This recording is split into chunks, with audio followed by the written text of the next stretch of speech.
G'day. Here we are, week 13 NFL Circa Contests, and what a bloodbath in the last 48 hours on the Circa Survivor. Scott, do you actually have anybody left? I do not. And I think that is because I have all really, really strong players. I got to tell you, if you had 10 entries left going into this week and you're not 0-10, I don't know what you're doing. Because I think the Ravens was a great play. I think the Eagles was a great play. I'm just a little shocked. Gabe, how many entries do you think you would have left if you had 10 entries going into this week? Ooh, this is my type of week, man. I love looking at value of dogs on holidays in Circa. You know, when we won back in 2021, we picked an underdog where we could have picked a favorite, but we thought there was more value on the underdog. So this type of stuff, this is like what gets me excited, seeing all the people who had the courage to take one of these. Out of the 49 entries left, maybe 10 of them were forced to on an underdog, but about 40 of them had Philadelphia or had Baltimore, had one of these favorites, and they saw the leverage possible by 55% of the field on the Eagles and only 3% on Chicago. That's whatever, 15-1, and Eagles were only 75% to win. So I think a lot of people saw so many people left in the contest and just thought, okay, I want to go for it, right? They want to get ahead of the crowd. So I don't think it's crazy play at all. I think some of them were better than others, but I have a piece of a couple of entries, some friends still alive, and they did that courageous play. So I'm still pretty stoked about it. Obviously, though, I got to say, before talking about the underdogs and how good those are, last week I was on here talking about how I thought the Raiders were a good play. And I wanted to just own that one for a second because I missed out hanging with you guys Wednesday. And I don't want people to think I'm dodging after a play like that. Thanksgiving, I think, is a great example of why plays like the Raiders – it makes sense sometimes. Like Raiders were a favorite. All those Thanksgiving teams that won were underdogs. And things play out a lot different getting those through. That's what I got to say. I gotcha. It reminds me of an old joke about eating breakfast where the chicken was involved and the pig was committed. Well, I got to tell you, Adam was the pig. You were just the chicken. So we're good to start then. I guess there's not a whole lot to talk about Survivor since I don't have anything to tell you. I think we should just go ahead and get started with the millions. And and I'll tell you what, there was no chance for me to survive Thursday or Friday because I was looking at Dallas for Christmas Day as well. So Dallas was the one dog that I would have, stuck my neck out on against the Chiefs. I bet the money line. I bet the plus points. I picked in all 5 entries. I had the Cowboys plus the 3.5. But I just look back at it, and even the Raiders. I'm glad the Raiders knocked me out, and then I didn't use it on the Ravens, and then Philly. Took. There's no way I would have gotten through this week unless I had again a box full of entries and just positioning certain things. So it is what it is. I've accepted. Yeah. So we might not see something like that again for 100 years, right? All 4 dogs losing. I think it was 1 or 2% when you put all the percentages together. So it's a miracle. It's a miracle type of weekend for anyone to survive. I think if this same contest ran in 2020, maybe no one survives, right? Maybe everyone's on the favorite and the contest just ends. That's probably true. And then if you look at what happened to Texas A&M, which was an amazing shocker to me. I know they were only a 2.5-point favorite, but I thought they were going to win fairly easily also. So it was a dog situation for the holidays. Black Friday. But it was a lot of great football. I was glad I got to watch all of it. I was just surprised at the endings of basically all of them. But we have some millions we can talk about, and of course we'll get your opinion on the Survivor end of it, Gabe, even though we don't have anybody with those entries. Sure. I don't know if it's worth our time to even talk about the Lions and the Cowboys, given the fact those games are already in the bed. Let's go ahead and talk about some live entries. Let's start out with the Cleveland Browns. Where's that master money on the Cleveland Browns game? Well, it's fairly well balanced. It was 53% overall, but 98% of the master money is on the Browns. I use the Browns a bunch of times in mine. Um, I mean, I've really taken no notice of the millions. I actually looked this week, and I'm tied 25th in the millions, only 6 off the pace. So now I'll just switch my concentration to that. Yet better still, I'm probably better off just taking no notice of it at all and just keep picking shit and just plugging it in each week. Because, yeah, how I'm hitting 60+% on that stuff, I've got no idea. But yeah, this one jumped out. I thought the line's the same. This is actually the only one where I believe the contest line and the current spread is actually the same number right now on the games you sent through. Gotcha. Gabe, you got any opinion in Survivor about playing the Browns here? So I know a couple people who are on 49ers in Survivor this week. There's, I think, at least 2 people already confirmed. And from what I can tell, they didn't have to go down to 49ers. They had bigger favorites available, but people were kind of looking for an island, looking to be on their own spot here. So exciting. Could be a very. Well, I will say this about Survivor. I will say this about Survivor. I've already got people keyed up for next year. I've got at least 40 entries lined up for next season. I'm looking for one more to get the even 50. So I'm coming hard next year. Man, you might not want to admit that since the limit's 10, but I understand what you're saying. Well, they always say you can play with, people have been playing with their families since the very first year it happened. So I don't know if they're ever going to stop that, but I did the same thing, Adam. I got knocked out in 2020. I texted my sisters, my brother-in-law that day saying, y'all, this was too much fun. Like, can y'all all get in on this with me? And, we've been playing ever since. So good luck on that. Yeah, I have to tell you, with the customers that I have with VHP Proxy, all of them buy one of 2 numbers. They either buy one or all of them. So I wish Circa would raise it to 50 per person, because it would make my volume 5 times bigger immediately if I got nobody new. It's just amazing. That's the only 2 numbers I really have, all or one. So it kind of makes sense. It does make sense when you think about it. Let's go ahead and talk a little bit about the Texans. Where are you seeing the money on this Texans game? All right, so I had a quick scurry through these games. We're calling it right here. Texans are the play of the day. We've got 60% of the money is on the Colts. I was diving into it. This number definitely on the contest was 4.5. It's now pretty much 3 across the board.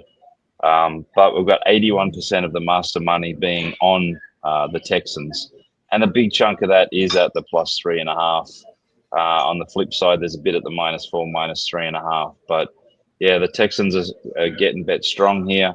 And this is a day to play right now. Again, I'll do some in the morning, but right now, our Saturday night game of the week is the Houston Texans. Sounds real good. Where are you seeing the Texans setting with you, Gabe? I got nothing on that game. I thought the line would be higher, so it's really interesting here. Adam talk about the money coming in, some sitting there at 3.5 and all that. I don't have anything on it. Just interested. I think. Yeah, I thought for sure. Even when I saw the 4.5, I felt it was low. I thought that'd be close to the 6.5 on the Colts there, and the fact that it's come down. This is one of those games that just got to trust the bettors and trust the numbers when I look at the charts, because that one feels like if I was just betting Colts all day long. So that one's an interesting one. Very interesting. But Gabe, you and Adam should talk offline about working together, since you both do this game so completely different. And he's going to have an excessive number of entries, so you guys should put a deal together. Yeah, right on. Everyone wants more Survivor entries and to be ahead of the lines, right? That's what we all want. That's all we want. And Adam's got all that inside information. Well, for third place in the VHP customers list, there's a 3-way tie. Let's go ahead and take them here. With the first in the tie is the New Orleans Saints Where are you seeing the money on the Saints? This one's 58% of the money's on Miami, but 90% of the master money's on New Orleans. Again, this contest number was 6, I believe it was, and the number's pretty solid 5 right now. But it's small master money. It's nothing. I mean, who really wants to get involved on the Saints Dolphins game for any purpose at all? And it's showing that up on the volume. Yeah, this is a degenerate game for sure. But the real problem with Sunday is there's no 6:30 a.m. game. That really hurts us because I really enjoy getting up early for that. But Gabe, where are you seeing this game in Survivor? I think we're going to have some plays on Miami in the Circa main event. Maybe something like 5 or 6, 7 people. This is the only spot to really play Miami, and the big favorites this week. Some people are going to be trying to save them for later. So I'm going to be cheering against Miami certainly this weekend. All right, sounds good. Well, the next one in the 3-way tie for third place is the biggest game in my house tomorrow. The Buffalo Bills is what everybody likes. But in my house, we'll be cheering for the Steelers. Adam, tell us where the money is. Yeah, so this one, 67% of the money's on Buffalo, but 100% of the master money is on Pittsburgh. This one is, again, contest numbers are 3. The game's looking at 3. Looking at the master money, but interestingly enough, we've got a bunch of people betting the +1.5, +2, +2.5, all at big numbers. There's a chunk at the +3, and then someone sort of laid the money at +4, but not a penny on the Bills from the master chart there. Not a lot of volume, but just not a penny. Gotcha. Gabe, where do you see this one coming out in the Survivor pool tomorrow? I think people are staying away from this game, so won't get any eyeballs. Sounds good. Well, the final third place tie goes to the Denver Broncos. Where are we seeing the money on this one, Adam? Yeah, well, this is another one. The contest was 5.5. It's currently a solid 6.5. This is the second biggest bet game of the day so far. It's well balanced on the numbers, and then 64% of the master money is on the Broncos. I'll just dive in here a little bit just to check at what numbers. -6.5's got a bunch. -5.5 though is where the bulk of it sits. And then on the flip side, anywhere from +7, +6.5, +6 there. So it's a fairly well balanced game overall, and Broncos slightly with that money at the -5.5 on the master chart. Gotcha. Gabe, where are you seeing this one at as far as Survivor goes? There's a few people who have Denver available. Maybe they look for the island spot here, right? But I don't know. Kind of weird game. Bo Nix going to Washington. I don't know what to make of it. So I'm not expecting to see any people on the game, just because not many people have it left. Well, since I can't tell you the percentages in the Survivor pool, who do you think is going to be the number 1 pick game for Survivor? The number 1 pick will almost certainly be the Chargers. I think that's like 99%, the most likely one. They can be on like 40% against Vegas. Chargers don't have much future value, so I think everyone with them, which is about half the field, most of them are just going to use them. What do you guys see on that game? Yeah, that one's about 68% of the money's on the Chargers. Really no master money. Not quite as low volume as the Saints Dolphins, but yeah, not a lot of interest there. I will say, on my preview show Thursday, I pretty much lantern tipped all the dogs as data plays because all the money lines were leaning. And actually the Dallas-Kansas City game was probably the biggest game of the weekend that we needed. And then unfortunately, as I was looking at the charts on that Philly game, again, the money line, they were heavy on Chicago versus Philly there as well. So, if I was picking these things real time, there wasn't a single favorite that I really would have wanted to be on based on the data and the bets.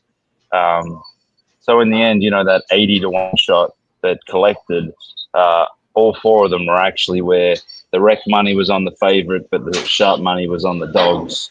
So yeah, as I said, everything I looked at, if I could pick it real time, maybe I would have hung, and again, multiple entries. There's no way with one entry that I'm hanging in there. And if I've got two, I'm playing Ravens, Eagles. But yeah, just looking at all those charts, oddly enough, even before the Philly game, we're looking at the chart, I just felt like, oh boy, just close your eyes and hope. And there was never a chance. It was all over, felt like, from the beginning. Yeah, they sure were. None of the games had much hope in them, right? I guess the first few had like a minute, maybe a comeback, but it was a brutal day for 900 entries, basically 850 entries. But think about this. True. I'm one was staring at in Survivor a lot was New England versus the Giants. Casually watching the games, New England's team's so good, Giants can't seem to win. But I'd be curious what you see on that game. Is there, maybe darts coming back? Is that going to come down to the 7 or the 6.5? Or you got any feelings? Overall, we're looking at 83% of the money at the spread is on the Patriots. There's not really any money reasons why this has gone from 7.5 to 7. A little bit of master money, but nothing that really jumps out. I think just general market has sort of headed back that way based on that return. But oddly enough, all the money right now is for the Patriots. But this one might be one of those teaser ones where if I actually dive in, no, it's all straight bets at with teasers other side of the table. Yeah. So a lot of this is teaser money that's gone down to 1.5, not necessarily a lot of straight wages there. So, people just betting it to sort of get in the game. If you take them at -1 and find a friend for it, it's better than betting the 2 money lines straight up with the current odds that are around. If you can find a friend for it, that's hard though. Yes, it is. It always is. Finding a friend in these spots are always tough. Right, you made it sound easy the way you said it. So that's about all about all the million stuff I got. Unless we got a good story here or something, I got nothing else this week. No, but I will say another one. I just saw some bets coming in, so we do have a second play of the week that's really standing out. Because we've got about 68% money on the Rams and really big money on the Panthers at the +10, a little bit at the 10.5. So there's a second one. If I can find a third one tomorrow, then I'll find a round robin and I'll hook those things up. Like last Sunday, that ended up being 4-0. So yeah, I'll check the charts in the morning, 20 minutes or so before the games. I'll jump on again and see if I can find another 2-3 team round robin to hook up and have some fun with. Yeah, I think it's really great that you do those every single day. I'm amazed that you're able to pull that off. I mean, we do this once a week, and I don't want to do it more often. Although I got to admit, Wednesday night was kind of fun doing it so late because it was like 1 o'clock where you were at in the morning. So it was a lot of fun. And Gabe, we definitely missed having you on, but we had a pitch hitter in there for you, so It all worked out. Cool. Hey, I want to say, since we're kind of getting near the end. Grandissimo wrapped up, and congrats to all those people that chopped it up. I hope to see them at the winners ceremony in January and hear more about it.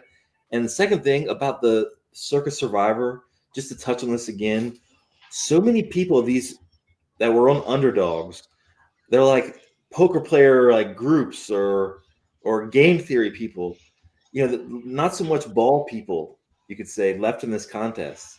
And right. I think it's a really big deal about who is left in the contest and how it's going to play.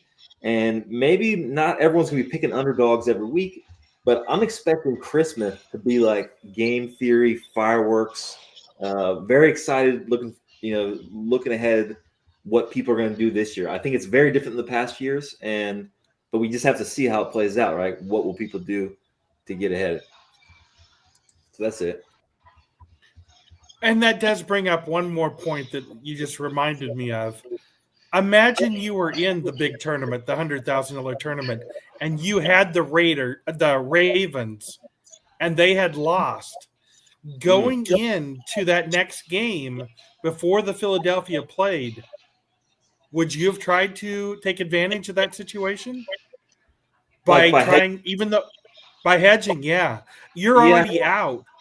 Would you have played Philadelphia? That's pretty much the only situation I would like highly recommend it. You're already out, and I think people get in trouble hedging in Survivor too early, but in the situation where you're already out and you only need one team, seems like go ahead and get a WhatsApp group message. I think it would be a perfect spot to hedge. Adam, I know you hate the word hedge, but would you have done it? Probably not, because you're pretty much. I mean, what are you laying? 3.5 to 1, 4 to 1, or something like that. I guess you could cover. What did they end up getting? What was the split, or what was the pool? 6 ways for 6.9 million. So, okay, so a bit over $1 million. So I guess you could have bet, sort of 380 to win back your stake kind of thing. There was probably a spot to do that. Yeah. Oh, so you're thinking you might have used the spread on the winning side, then, is what you're thinking?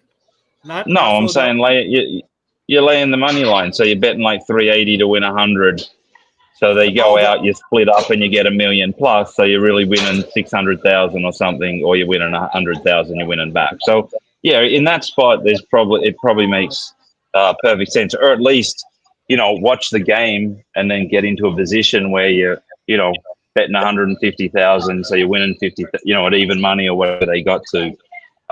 So I don't know if I would have done a pre-game, but I probably would have watched the game and seen how it played out and done something in those spots, because you've pretty much got 1 point whatever million on a Chicago win, so you've got sort of room to play with there. So when it comes to those numbers, Scott, I'll try and get something back or find a position to do something. Right, you won't walk away with nothing. Then it feels like, what was it all for? You got to put at least a little change in your pocket. Yeah, exactly. But it does put you in a pretty good bind if you say, "Oh, I would put down 150," because you got to find somebody who'll take that bet, and that's not going to be easy. I don't even know if Circa would take that. Would they 150? I think Circa would take that in that spot. They'd understand the math. You'd be able to get credit and be able to do that. I mean, they do it towards the end of the season. So I think they would have taken that bet in that situation. Okay. All right. That's good enough then. All right, guys. That's all I got. Well, unless somebody else has something. Nope. Nice hanging with you guys. Good luck and everything. And have a good weekend. Yep. Yeah. Good luck, everyone, tomorrow. And all the best. And yeah, let's get some winners tomorrow. Sounds good. Let's do it. All right. Cheers. Thanks, guys. Thank you.